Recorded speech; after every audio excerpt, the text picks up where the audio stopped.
Tapi kalau saudara katakan di Madura mereka mindset bisnisnya bakat alami sudah ada, berwirausaha, maka memang sudah tepat Anda melakukan perbaikan struktur, itu benar. Nah, kalau sudah sampai seperti itu, saran saya 50-50 bikinnya. 50 struktur, 50 ambil dari kewirausahaan yang real.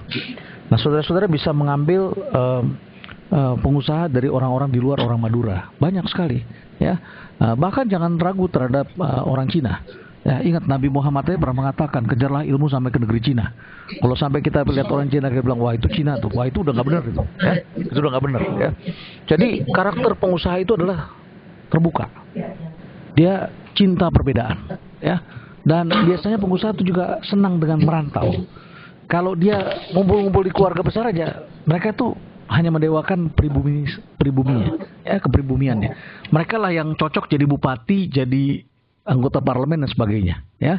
Tapi kalau jadi pengusaha itu dia merantau, ya. Makanya orang Padang dikenal sebagai pengusaha. Kenapa? Karena mereka merantau. Bugis merantau, orang Cina merantau, ya. Orang Yahudi merantau, orang Arab pun juga yang jadi pengusaha yang merantau, ya. Jadi ini penting sekali untuk dilihat. Nah, kalau mindsetnya belum terbentuk, maka harus 73 atau 82, ya. 73, 7-nya mindset, 3-nya adalah structure-nya. Ya, nah strukturnya biasanya bukan visibility study tapi business plan, ya, business plan. Karena kalau visibility study itu untuk menjadi konsultan, untuk menjadi akuntan, ya. Tapi kalau business plan, perencanaan bisnis. Nah, dalam perencanaan bisnis kita bicara yang skala kecil. Kebanyakan bukunya buku besar tuh, buku perusahaan besar. Nah, perusahaan kecil itu misalnya apa? SDM-nya itu gimana? Kita kadang-kadang kalau bikin perusahaan kecil nggak perlu tuh pakai lembaga psikologi gitu, nggak perlu, terlalu mahal, ya. Tetapi kita menerapkan prinsip-prinsipnya dalam merekrut orang, diseleksi, diajak ngomong, ada konseling itu rapat cuma 10 menit juga itu namanya konseling, diajarkan, ya, prinsip kembali modal apa artinya, itu harus ada di sana, ya. Saya kira demikian. Yang kedua, pertanyaan dari saudara saya dari Universitas Negeri Bengkulu, ya. Saya kebetulan pernah mengajar juga di sana. Menterapi belief bagaimana? Nah, begini,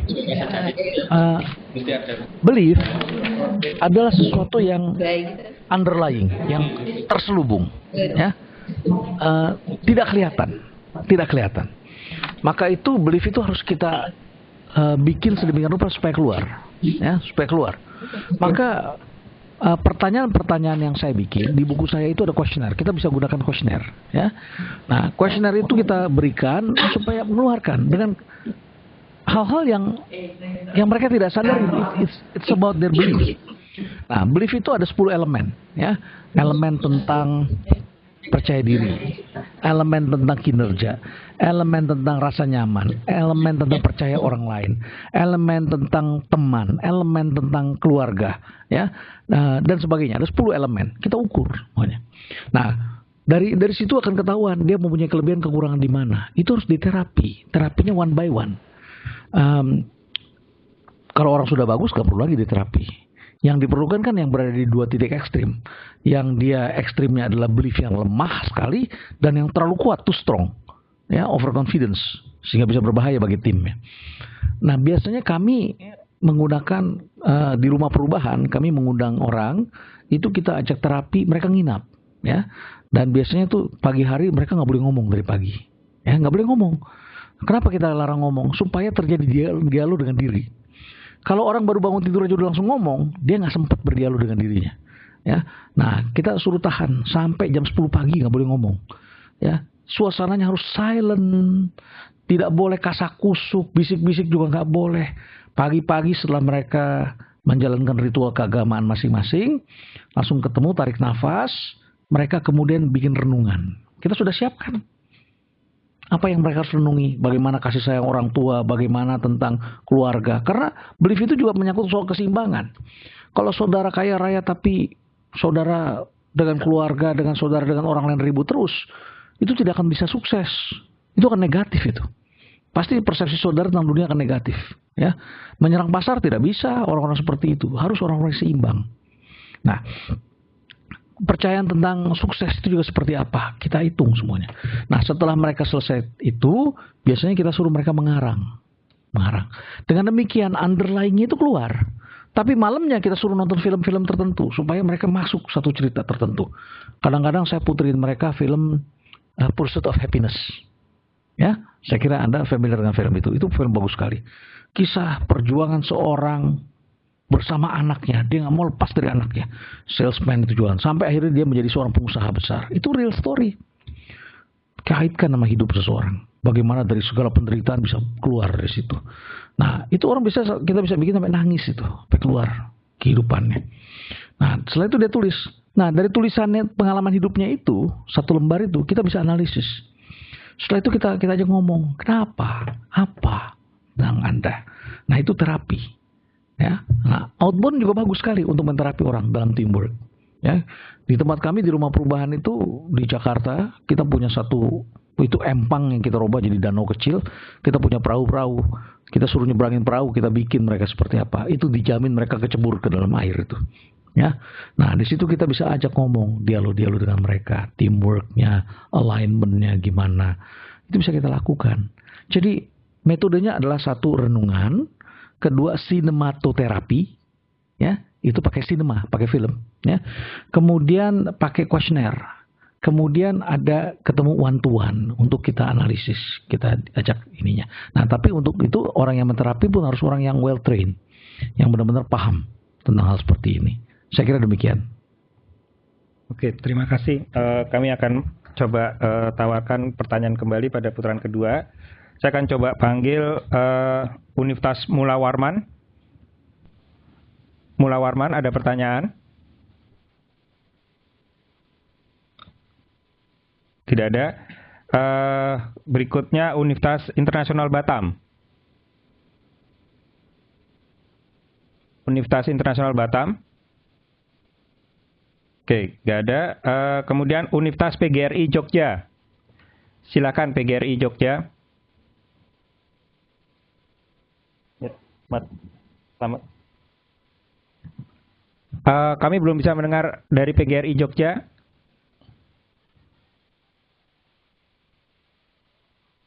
Maaf Bu, kami bisa melihat gambarnya tapi masih belum bisa. Gambarnya oke, tapi suaranya tidak ada. Apa sudah di unmute?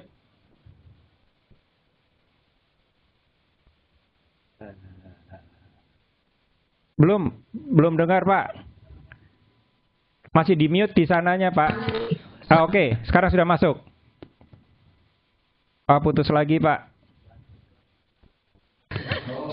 Masuk Pak? Sudah, oke. Ya, silakan Pak, kalau ada pertanyaan. Pak, kami dari Universitas PGRI. Setelah tadi mendengar dari Pak Renal, sedikit saya simpulkan bahwa berarti kita harus percaya dan yakin apa yang kita lakukan itu nanti akan mampu ya, dan positive thinking. Tetapi kenyataannya Pak, kita melihat terkadang dalam suatu usaha itu juga ada suatu yang mungkin akan halangi, misalnya regulasi dari pemerintah, dan contohnya saja banyaknya hypermarket, supermarket saja akan menggurus pasar tradisional dan otomatis bagi UMKM kan juga tidak ibaratnya semut melawan gajah ya. Saya kira itu aja Pak. Terima kasih. Assalamualaikum. Oke, terima kasih Ibu. Mohon di mute dulu mic-nya. Kami akan berikan berikutnya ke UPN Jatim. Ada pertanyaan dari UPN Jatim? Ada Pak. Terima kasih Pak Renal. Tadi Pak Renal mengatakan bahwa krisis itu memang diturunkan ya barangkali oleh Tuhan untuk memperbaiki keadaan. Saya menangkap begitu. Kalau saya lihat krisis yang sekarang ini kan orang mengatakan krisis global ya. Saya membandingkan dengan krisis 98 yang dimana Indonesia juga menderita lah saya katakan. Tapi saya kok pada saat itu dolar 2000 menjadi sekitar 12 atau 10.000. Kemudian sekarang ini kena krisis tapi kita dampaknya dolar itu hanya 9.000 ke 11.000. Jadi kelihatannya kita jadi lebih kuat. Ya, itu memang kesimpulan dari mungkin suatu kebenaran bahwa krisis menjadi kita lebih baik, lebih kuat dari tahun 98 gitu. Nah, saya ingin menanyakan kira-kira setelah krisis ini, mungkin 1 tahun, 2 tahun, kita ini gimana gitu Pak? Karena apakah teori itu mengatakan menjadi lebih baik itu bagi kita atau bagi dunia atau hanya bagi negara-negara yang sekarang dampak krisisnya hebat seperti Eropa dan Amerika? Terima kasih. Oke, terima kasih untuk UPN Jatim. Mungkin satu pertanyaan dulu lagi untuk UNER, Universitas Erlangga. Gak ada. Dari Udayana.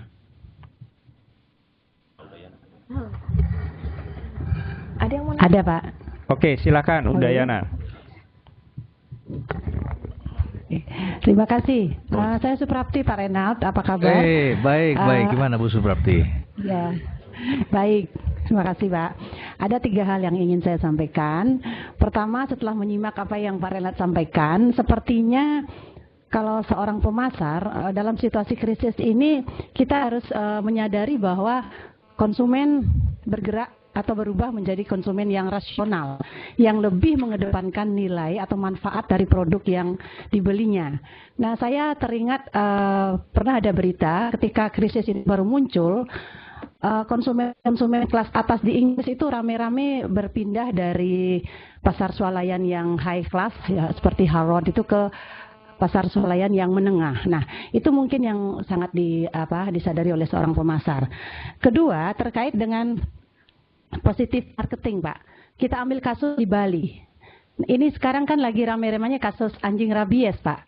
Nah, itu berita yang negatif buat sektor pariwisata kita. Di satu sisi kita pemerintah mungkin ingin menyampaikan kepada masyarakat betapa seriusnya mereka mencegah atau menanggulangi kasus seperti itu. Tetapi di lain pihak, itu berita yang sangat negatif buat dunia pariwisata kita, terutama bagi wisatawan mancanegara. Nah, bagaimana kita bisa menanggulangi atau paling tidak menyeimbangkan berita positif dan negatif itu dalam upaya menjaga citra pariwisata kita, khususnya di Bali. Mungkin Pak Renat sangat familiar dengan kita di Bali, Pak. Satu hal yang lainnya adalah tentang empowering alignment, Pak. Ya. Nah, kalau kita misalnya itu sudah sangat jamak, Pak. Alignment itu bagaimana masyarakat atau rakyat bisa mengalignment semua kebijakan itu kalau pimpinan puncak kita akhir-akhir ini bahkan detik ini sudah tidak menunjukkan hal itu lagi dan dalam masa sisa kepemimpinan mereka membuat ini kita soal makin presiden dan wapres ini ya. Ya, terima kasih. Terima kasih Bu Suprapti. Terima kasih. Ya. Mungkin satu lagi Pak Renald, mungkin silakan. Saya tawarkan ke UI sendiri. Silakan. Mau ada pertanyaan Pak tadi? Ada yang mau ditanyakan? Ya, nggak Bu. Ya. Terima kasih Pak Renald. Ya, silakan. Saya Iya. Sekolah di Cibadak. Saya jadi takut kalau ada orang pajak ini. Dan ada juga SMP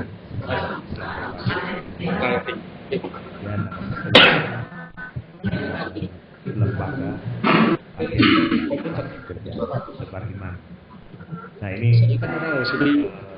saya tertarik dari dengan prinsip kita di salah satu yayasan ini anak yang sudah langsung dan pada akhirnya pengurus ingin saya tadi ada pertanyaan mengenai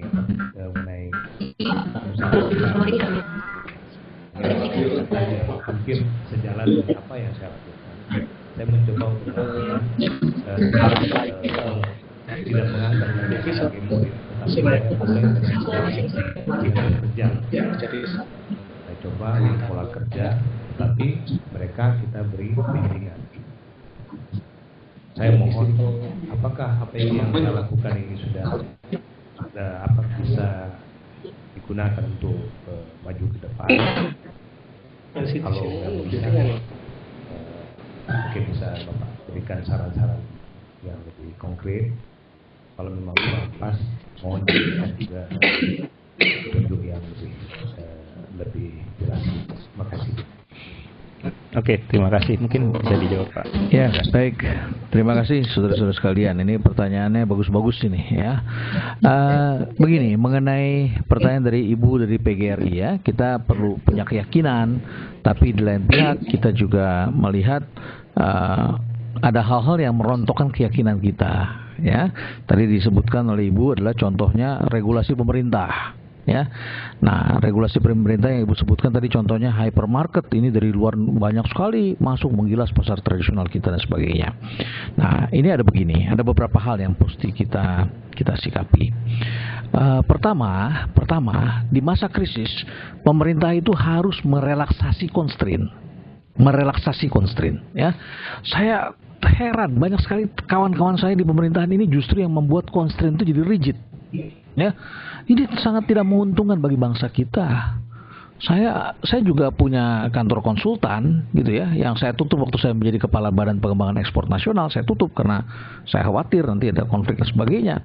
Tapi yang lebih parah lagi adalah selama perjalanan hidup saya itu pernah diangkat menjadi anggota tim panitia penyeleksi pimpinan KPK. Tapi saya kalau ikut tender saya tidak pernah menang tender itu. Ya. Kalah terus begitu ya. Tapi saya dipercaya untuk masuk ke KPK gitu ya. Jadi tim panitia penyeleksi gitu ya. Jadi orang seperti kita ini mau benar tuh gak bisa itu. Susah gitu. Kalah terus dan kalahnya lucu. Kalahnya itu biasanya adalah kalah administratif. Hanya karena metrite tidak dikasih tanggal gitu ya. Itu kita dikalahin. Padahal orang sudah survei. Kita mau kerjakan yang saya kerjakan sebagai seorang dosen yang Anda tidak suka. Saya ngolah sampah. Ya, ngolah sampah. Saya ingin memberikan pekerjaan bagi anak-anak yang bekas preman, yang bekas napi, yang tidak punya pekerjaan. Hanya mereka yang mau itu ngorek-ngorek sampah. Anda lihat saya seperti ini, tapi kalau waktu-waktu Anda datang, Anda akan lihat saya ngorek-ngorek sampah itu bersama mereka gitu untuk memotivasi mereka. Tapi kami tidak pernah menang dengan Pemda. Constraint-nya dibikin banyak sekali. Banyak orang yang mendorong terjadi constraint. Ya. Nah, ada orang mau bikin bengkel, harus izinnya dari Pemda 250 juta rupiah. Ya, amdalnya ininya itu 250 juta. Modalnya cuma 500 juta. Gimana ini? Pemerintah itu tidak bisa kita lihat hanya pemerintah pusat, termasuk pemerintah daerah ya, yang sedang bergairah mendapatkan PAD ini ya. Nah, itu constraint harus dibuka. Nah, berkaitan dengan hypermarket itu justru kejadian sebaliknya. Constraint-nya dibuka, dibikin relax, tapi bukan untuk kita. Ya. Jadi asing itu memang mudah masuknya supaya investasi asing masuk. Bapak Ibu barangkali mengamati bulan Januari kemarin itu ada sebuah perusahaan, ada retail yang pakai member ya, yang hypermarket yang besar namanya Makro. Itu dibeli oleh orang Korea yang dibesarkan di Jepang, namanya Lotte. Lotte Mart itu akan mengganti Makro dan akan menambah 20 gerai baru di seluruh Indonesia. Ya, 20 gerai baru. Siapa yang mereka bidik? Kelas menengah ke atas. Yang datang ke sana pasti pakai mobil karena mereka belanja bulanan. Ya, yang bawa gerobak besar itu. Ya. Jadi orang kayanya itu disedot diambil oleh yang hypermarket yang besar-besar. Nah, sekarang kita di satu pihak kita minta agar constraint itu dibikin relax, tapi yang masuk malah asing, bukan kita. Ini satu hal yang kita harus pelajari kenapa. Saya ingin menterapi bangsa kita daripada saya berkelahi, ya. Harus diterapi. Terapinya apa? Gini. Kan kita seringkali nunjuknya ke sana tuh. Ya. Someone out there. The problem is out there. Saya bilang, no, the problem is also here, gitu kan. The problem is not out there but also here, ya. Di mana? Begini. Karena ini contohnya mengenai retail, ya, saya agak paham karena saya kecilnya dulu dibesarkan di Belfast. Ya, tahu Belfast, Bu? Bukan di Inggris, bukan. Belakang pasar. Ya, saya dibesarkan di belakang pasar, Bu. Jadi saya tahu apa yang terjadi di pasar itu. Di pasar itu, kenapa jadi berkurang? Saya masih kunjungi ibu saya tetap tinggal di belakang pasar dan di depannya itu ada pelbak tempat sampah. Nah, kenapa berkurang? Simpel, Bu. Di pasar tradisional itu bak sampahnya ditaruhnya di paling depan. Ya, di paling depan. Sudah gitu sekarang sampahnya di kota-kota besar nggak diangkat cepat. Baknya terbuka, hujan makin banyak, cepat busuk. Jadi busuknya itu sampai ke jalanan. Kalau nggak diangkat, kalau dulu kan jalanan nggak macet, jadi satu hari bisa diangkut tuh ke kalau di Jakarta ke Bantar Gebang gitu ya. Dan truknya masih bisa balik, satu hari bisa 2-3 kali. Sekarang itu satu kali berangkat sampai di Bantar Gebangnya antri lagi, nggak balik-balik. Jadi kapasitas sampahnya sudah 3-4 truk, yang ngangkut cuma 1 truk. Ya, jadi sampahnya sampai ke jalanan, akhirnya saluran airnya itu jadi semakin hitam, kotor. Saya pernah bicara sama Pak Heri, gimana wali kota Jogja itu, ya, gimana caranya mengatasi masalah sampah di Malioboro. Ya, bahkan asisten saya Saudara Haryadi, wakil wali kota itu, ya, dulu pernah bekerja sama saya. Itu dijuluki oleh Pak Wali sebagai wali kota Malioboro, ya. Gimana caranya Malioboro itu jadi bersih? Dia ditugaskan. Saya bilang sebetulnya gampang, Pak. Ini problemnya gini nih, bak sampahnya tinggi, sementara orang bawa sampah tuh pakai gerobak dari kampung-kampung. Nah dia mau buang sampah susah ke atas, ditaruh aja di depan. Sudah gitu kalau pagi hari Anda lihat kucing semua udah banyak, kucing, anjing banyak, korek-korek di situ. Akhirnya jadi penyakit. Karena perhatian kita sampah itu bak sampahnya tuh kita bikin buat truk sampah, bukan buat konsumen untuk buang. Sampahnya taruh di depan bukan di belakang, karena tempat yang khusus. Satu. Yang kedua, tempat truknya truk besar, padahal jalanan di Indonesia jalanan kampung. Truknya ngambil sampah di kampung-kampung nggak bisa. Sekarang Anda lihat ya, sungai mana yang nggak ada plastiknya. Kemarin saya ke Bandung, saya pergi ke Maribaya, ya, air terjun yang dulu saya lihat bagus, indah, bening, ya, itu plastik semua, sampah banyak di mana-mana. Saya pergi ke Sukabumi, sungai yang bagus, plastik di mana-mana. Kok kita nggak tergugah gitu lihatnya? Ya? Nah, jadi pasar tradisional itu juga harus berbenah. Apa? Satu, orang itu sekarang perlu belanja yang fresh. Pedagang pasar tradisional, kepala-kepala dinas nggak bagiin tuh mesin-mesin pendingin. Itu kan harus ada mesin pendingin. Akibatnya mereka cuma bisa jualan sampai jam 11 pagi karena bukannya dari pagi sekali. Sementara ibu-ibu rumah tangga yang dulunya nggak kerja sekarang sudah bekerja, berarti mereka hanya bisa belanja malam hari. Jadinya mereka nggak bisa belanja di pasar tradisional, hilang tuh konsumennya. Ya. Yang ketiga, iklan dari Departemen Perdagangan yang saya lihat itu contohnya pasar tradisional, timbangannya nggak bener tuh. Saya lihat di pesawat tuh. Ya, masalah kontrol di situ. Keempat, barang-barang yang katanya pakai apa itu pengawet-pengawet. Ya. Nah ini harus ada lembaganya yang mengawasi dan membentuknya. Kalau pasar tradisional tidak diperbaiki oleh Pemda, konsumennya pasti pindah kok. Pasar tradisional ini siapa yang ngatur? Kalau pasar tradisional tetap bukanya dari pagi sampai jam 11, udah pasti kan yang belanja kurang. Yang pasti didapat hanya orang-orang yang daya belinya rendah. Karena orang-orang yang daya belinya tinggi kerja pagi hari. Ya, jadi harus dibuka. Sekarang dibalik, kalau perlu bukanya malam hari pasar tradisional, jangan pagi. Ya kan? Kan sekarang pasar yang laku tuh yang bukanya malam itu. Ya kan? Ya, kalau di Jogja di Solo, Anda lihat kan ada apa tuh ceker apa tuh namanya tuh yang dibuka. Hah? Yang ceker ayam itu, ya. Itu laku bukanya kan malam hari, ya. Nah, itu orang juga carinya malam karena orang memang bergeser. Yang punya uang tuh adanya malam hari, kira-kira begitu. Jadi saya kira kita harus berevolusi, ya. Ya, saya setuju itu. Dan ketika relaksasi tidak dibuka, maka sulit.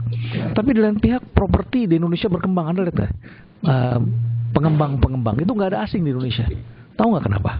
Karena terlalu banyak constraint, sehingga asingnya nggak berani masuk ke sini. Perizinan itu kalau mau jadi pengembang, ya, buka satu daerah susah. Mau kalau pengembang-pengembang itu suka ngejelek-jelekin soal izin. Ya, ngukur tanah, pembebasan tanah susah. Saya bilang, tapi bukan rezeki Anda di situ, saya bilang. Ya, buktinya asing nggak bisa masuk. Dan ternyata orang Indonesia yang buka peruntungan jadi developer di Australia, untungnya tipis. Padahal itu tanahnya sudah ditunjuk ke daerahnya di mana dan dapat izinnya nggak bayar lagi. Untungnya tipis, rugi mereka, malah mereka balik lagi ke Indonesia. Di Indonesia mereka jadi tuan rumah di negeri sendiri. Ya, maka di Indonesia kan ada Agung Sedayu, Podomoro, Sinarmas. Ya, cari deh, ada asingnya nggak? Nggak ada. Nggak ada, semuanya domestik karena mereka kenal seluk beluknya, ya. Nah jadi ini memang constraint harus kita bikin relax, tapi di lain pihak capability internal dalam memahami pasar diperlukan, ya, terutama dalam berevolusi tadi. Oke. Dari UPN,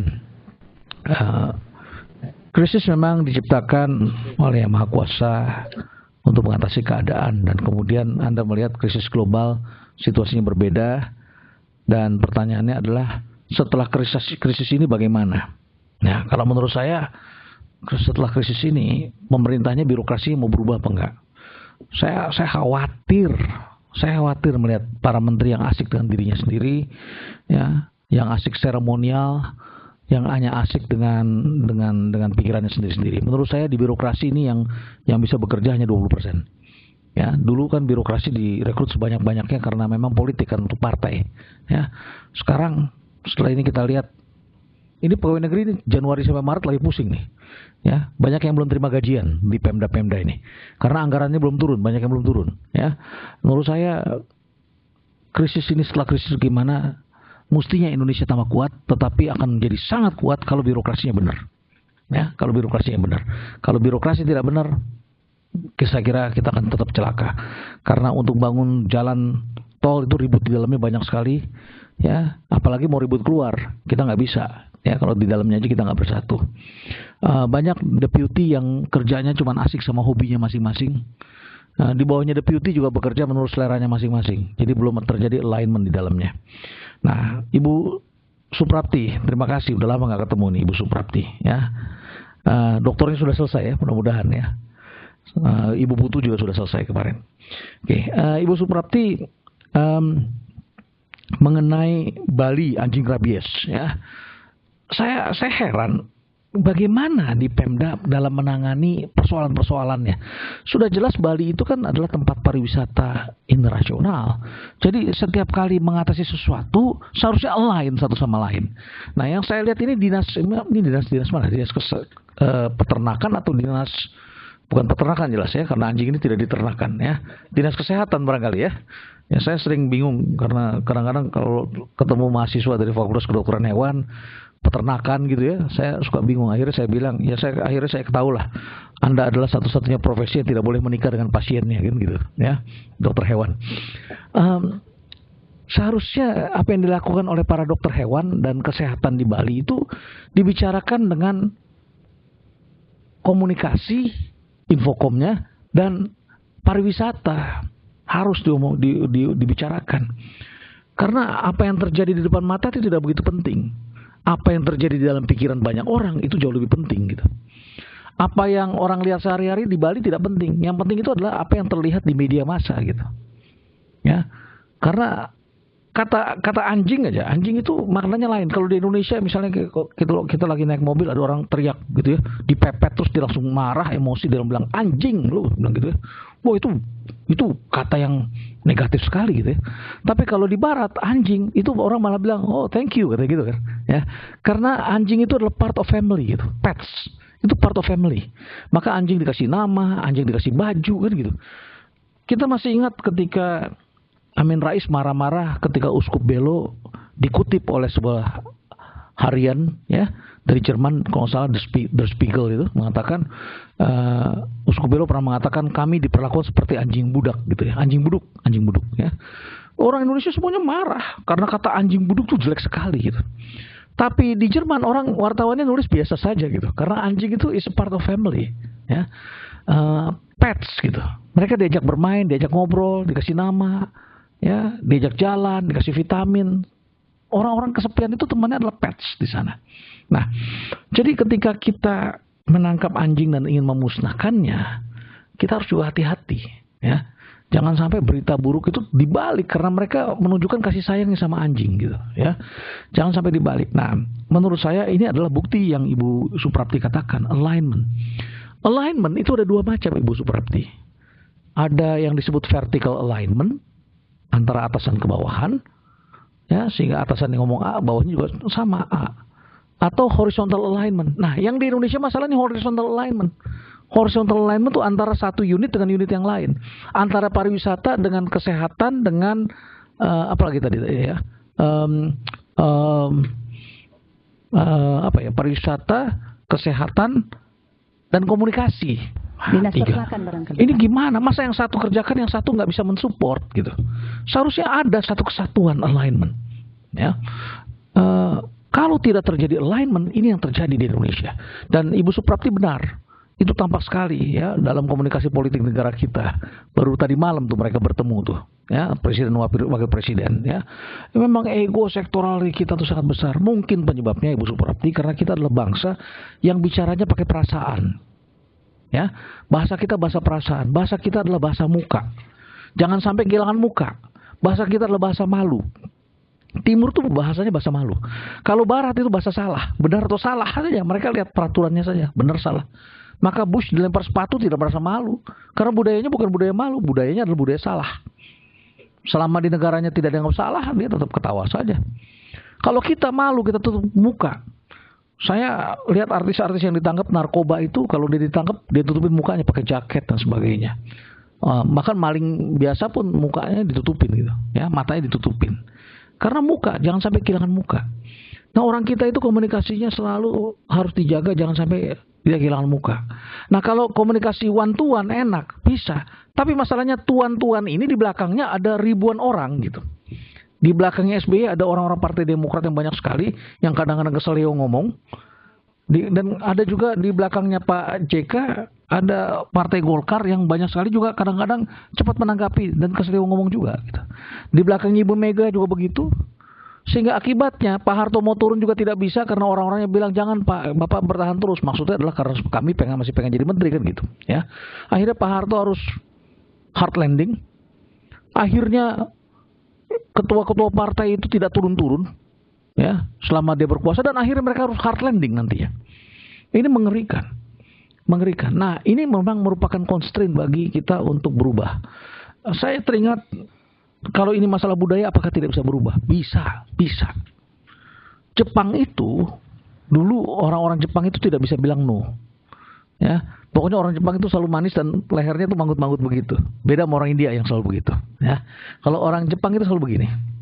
Dan akibatnya, satu ketika Akio Morita itu menulis buku sama Senkan Semaru berjudul Japan That Can Say No gitu.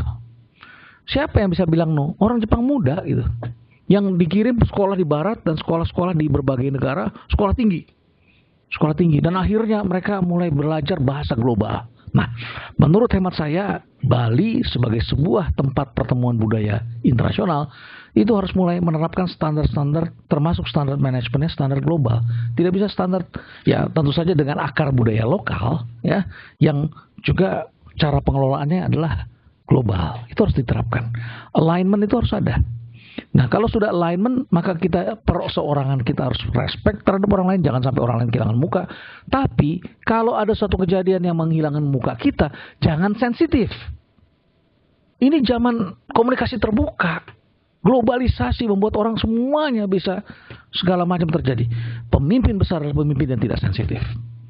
Sensitif dalam kasih sayang, oke. Tapi sensitif ketika tersinggung, jangan. Jangan mudah tersinggung. Ya, ini tuntutan globalisasi seperti itu. Karena sekarang kan ada Facebook. Bayangkan coba, Facebook itu kan our face. We put on a book, on a computer, on a monitor, and everyone itu komen tentang muka kita. Apa saja dikomentari kita. Orang nggak kenal aja bisa masuk gitu, ya kan? Istri saya bikin, komentar sudah masuk dari orang namanya Kasali juga. Begitu saya lihat orang Afrika, ya. Mereka merasa dekat sama kita. Tapi terus kalau mereka ngomong macam-macam dengan budaya mereka, saya juga nggak boleh sensitif tuh, ya kan? Nah, ini orang kita yang sensitif ini, mari coba kita relax ketegangan kita. Kita mulai coba menerima dalam satu sistem keterbukaan. Dan keterbukaan merupakan bagian dari DNA perubahan. Terakhir, mengenai pertanyaan dari audiens di sini, dari Pak Rusdi ya, dari pajak. Ya, saya pikir Bapak tadi datang sini mau memeriksa saya. Ya, saya udah kenyang diperiksa setiap tahun. Orang bijak bayar pajak, jadi kita bayar pajak.